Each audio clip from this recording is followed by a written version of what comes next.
Hello everybody, welcome back to the channel. My name is Repeat Ron, and today we're going to be doing a video on Dead by Daylight.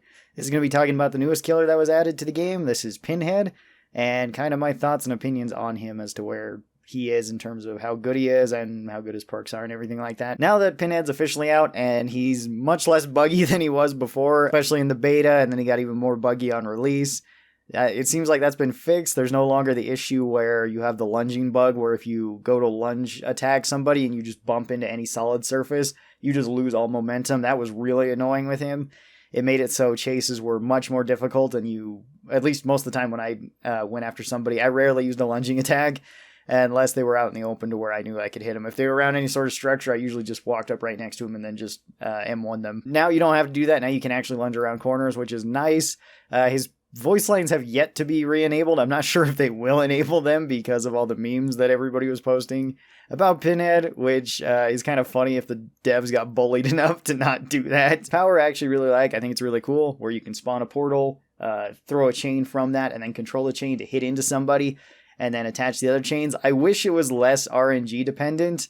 I wish that it had been changed around a little bit, because if you are chasing somebody directly and you throw it directly into their back or something, a lot of the time the chains will spawn towards you as to where the chains come out to grab somebody. And since they still have it where Pinhead can break his own chains, I think the chains should probably spawn somewhere in like a 45-degree cone, or I guess kind of area that is opposite of where you are in proximity to the survivor, so that you get a little bit more value out of this, so you can actually be catching people and the chains will spawn more in front of them and grab them, more so than like behind them or around them to where the survivor can't really change that. That's a little bit of an annoying thing with his power. The other annoying thing is that sometimes your chains still get right up next to walls and survivors can break them pretty much instantly.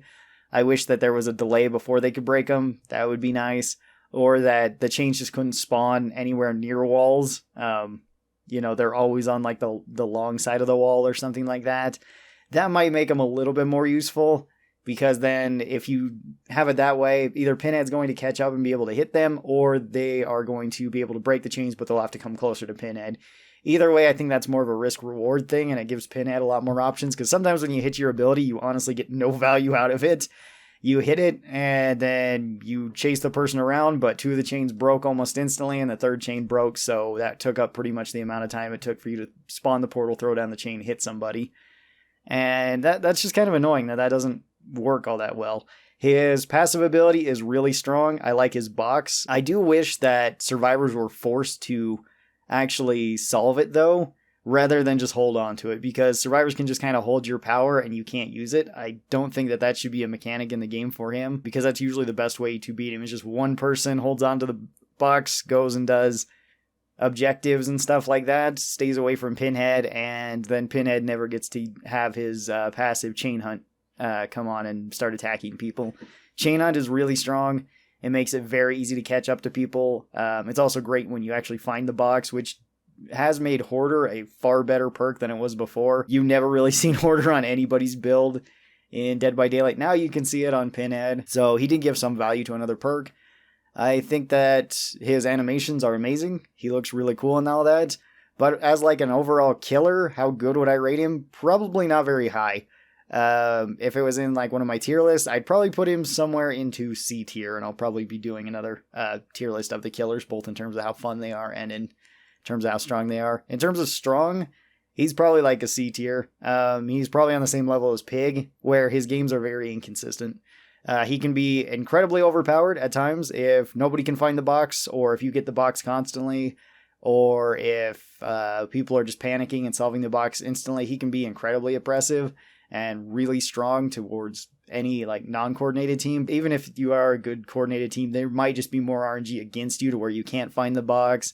Pinhead's just getting lucky in finding the box. He can still do really well. It's very similar to Pig, where with Pig, you down somebody, you put your trap on their head. That could result in the game being delayed for that survivor for another, almost 2 minutes. Or it could result in them not being stalled out basically whatsoever. They might just go undo it the first box that they find, and that's it. It feels very similar to the same way Pinhead is.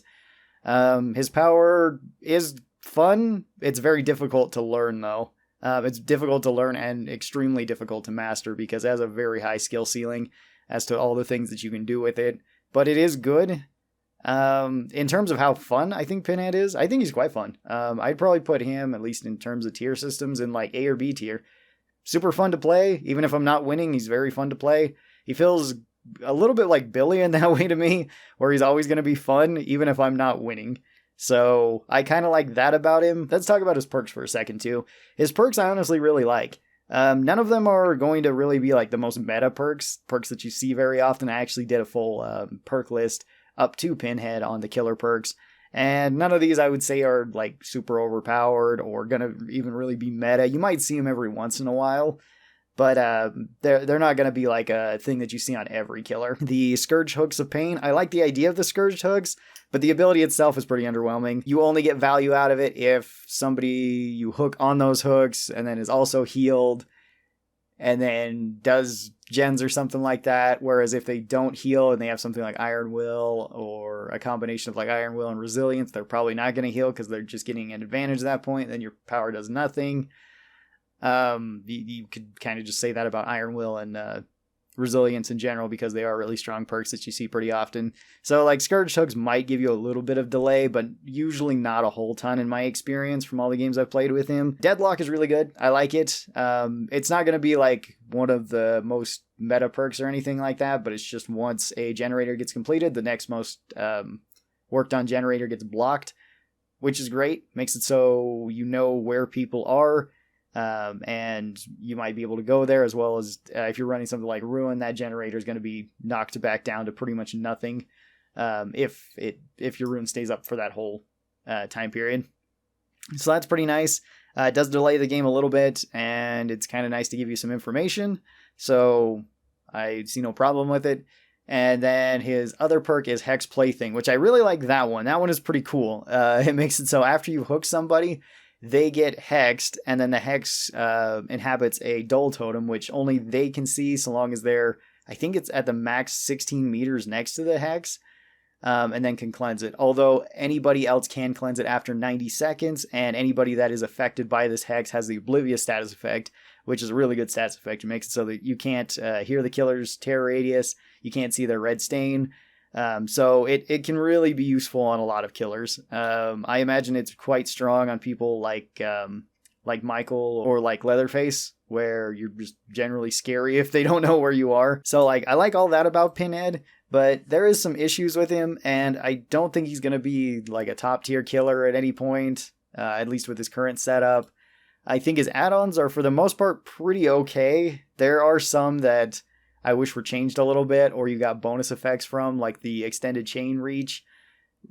That I feel like you should get more value out of. Like it should spawn way more hooks the further away you hook somebody. You know, at that distance, they actually do have time to break all of them without your chains really doing anything. So if you spawn way more, or if it just took them much longer to break them based on the distance that you traveled, that'd be really cool. The only one that I kind of have a problem with is, I think it's the Engineer's Fang, which makes it so then you just spawn your chain and you hit somebody with it and it hurts them.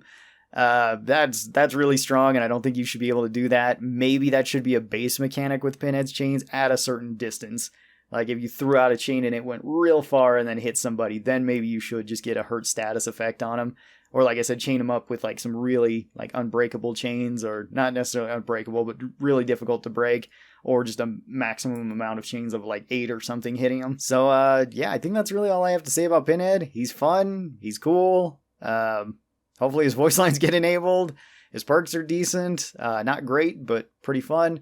He himself is RNG dependent, which kind of sucks, but it does make it so you can have really strong games, really weak games, somewhere in the middle, and he's probably somewhere in the middle of all the killers anyway, as just being an okay killer. Thanks everybody for watching this. I really do appreciate it. If you'd like to see more of my Dead by Daylight content, be sure to click over here on this playlist. That'll take you to a full playlist full of videos. If you guys are new here, be sure that you get subscribed. That way you get notifications whenever I post these videos. Special thanks to all the members and supporters over on Patreon of this channel.